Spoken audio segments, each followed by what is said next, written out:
আসসালামু আলাইকুম। আশা করি সবাই ভালো আছেন। আজকে আমি কথা বলবো এন্টারপ্রেনারশিপ নিয়ে, যে আমাদের বাচ্চাদেরকে আমরা কি করে এন্টারপ্রেনার হিসেবে তৈরি করতে পারি। কারণ আমরা যে একটা গরিব দেশ, এই গরিব দেশ বা উন্নয়নশীল দেশ হওয়ার মেইন কারণটা হলো আমাদের ছোটবেলার থেকে আমরা সবসময় শুনেছি যে বড় হয়ে কি করবে, তুমি ভালো চাকরি করবে। এই জিনিসগুলো কিন্তু আমাদের টিচাররাও আমাদেরকে বলে, বাপ মাও অনেক সময় বলে যে তুমি বিসিএস করবে বা তুমি ডাক্তার হবে, তুমি ইঞ্জিনিয়ার হবে। এই কথাগুলো কিন্তু আমরা ছোটবেলা থেকে কম বেশি সবাই শুনি।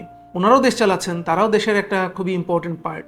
আজকে আপনি উন্নত বিশ্বে যে দেখেন, ছোটবেলা থেকে তাদেরকে কিন্তু এন্টারপ্রেনারশিপের উপর বিভিন্ন জিনিস তাদেরকে করানো হয়। একটা দেশে বড় হতে হলে সেখানে অনেক এন্টারপ্রেনার জন্মাতে হবে, যারা প্রতিষ্ঠান তৈরি করবে, এবং সেই প্রতিষ্ঠানগুলোতে অনেক মানুষের কর্মসংস্থান হবে। তো আমাদের ধর্মেও বলা হয়েছে যে আমি ব্যবসাকে করেছি হালাল, এটা আল্লাহই বলেছেন। তো সেখানে আমরা কিসের জন্য ব্যবসাকে প্রমোট করি না? আমাদের বাচ্চারা কেন বড় হয়ে একজন স্টিভ জবস হবে না, একজন অ্যালান মাস্ক হবে না, বা একজন বিল গেটস হবে না? হবে না, এর মেইন কারণ হলো এই বাচ্চাটা যখন ছোট থাকছে আপনি ওর মাথায় ঢুকাই দিচ্ছেন যে সে বড় হয়ে একজন ইঞ্জিনিয়ার হবে। আচ্ছা, তারপর সে কি হবে এটা কিন্তু জানে না। তো আমাদের দেশে কিন্তু অনেক অনেক এন্টারপ্রেনার হওয়া উচিত। যদি আসলে আমরা এই দেশটাকে একটা উন্নত রাষ্ট্র হিসেবে দেখতে চাই, তাহলে কিন্তু অনেক সফল ব্যবসায়ী এবং অনেক সফল ব্যবসায়িক প্রতিষ্ঠান আমাদের দেশে আসতে হবে। বাচ্চা যেটা ইচ্ছা হতে চাক, বাচ্চাকে আপনারা দয়া করে বলবেন না যে সে কি হবে বড় হয়ে। ও যদি ক্রিকেটার হতে চায় সে ক্রিকেটার হবে, ও যদি ফুটবলার হতে চায় সে ফুটবলার হবে, ওর যা ইচ্ছা ও তাই হবে। এটাতে আপনি কখনো বাধা দিতে যাবেন না। কারণ যার আজকে হওয়ার কথা ছিল ডক্টর, সে যদি ডক্টর হতো হয়তো একটা বিশ্বমানের ডক্টর হতো, কিন্তু তাকে আপনি আপনার স্বপ্ন পূরণ করতে যে ইঞ্জিনিয়ারিংয়ে তাকে আপনি পড়াচ্ছেন কেন? এই জিনিসগুলো থেকে বের হয়ে আসতে হবে। আচ্ছা, আরেকটা জিনিস হলো যে আমাদের দেশে দেখেন, আমাদের স্কুলে দেখা যায় যে মেয়েরা ছোটবেলায় অনেক ভালো পড়াশোনা করে, তারপর কি হচ্ছে, তাদেরকে আপনারা ক্যারিয়ার করতে দিচ্ছেন না। দেশের যদি অর্ধেক জনগোষ্ঠী আপনার বসে থাকে, সেই দেশ উন্নত হবে কিভাবে?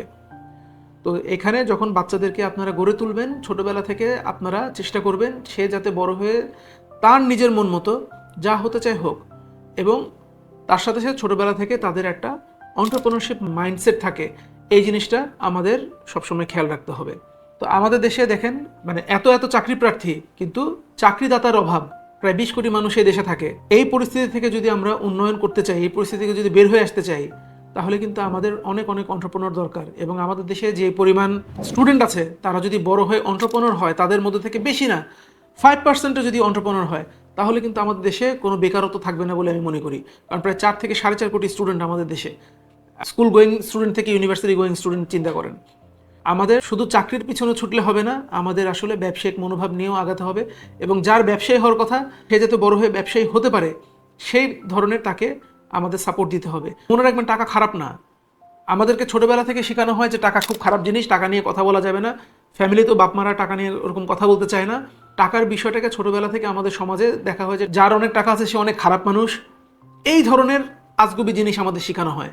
এটা কিন্তু পৃথিবীর কোনো উন্নত দেশে শেখানো হয় কিনা আমার জানা নেই। এবং সেখানে যদি এটা শেখানো হতো, তাহলে কিন্তু তাদের দেশে এরকম ওয়ার্ল্ড ক্লাস বিজনেসম্যান তৈরি হতো না। কিন্তু আমাদের দেশে এটা শেখানো হয়।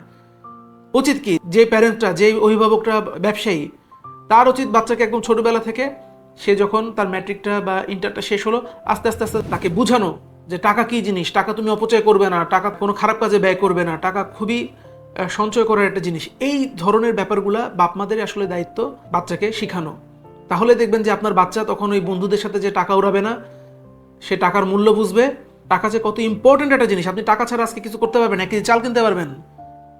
তো এই ইম্পর্টেন্সটা আপনারা আপনাদের বাচ্চাদেরকে শেখান না, এটা শেখানো উচিত বলে আমি মনে করি। এবং সেই সাথে প্রত্যেকটা স্কুলেই এন্টারপ্রেনারশিপের উপর আমি মনে করি যে ক্লাস করানো উচিত, এবং বাচ্চাদেরকে ছোটবেলা থেকে শেখানো উচিত যে how to become an entrepreneur. সবার সুস্বাস্থ্য কামনা করছি। দেখা হবে পরবর্তী কোনো একটা ভিডিওতে। আসসালামু আলাইকুম।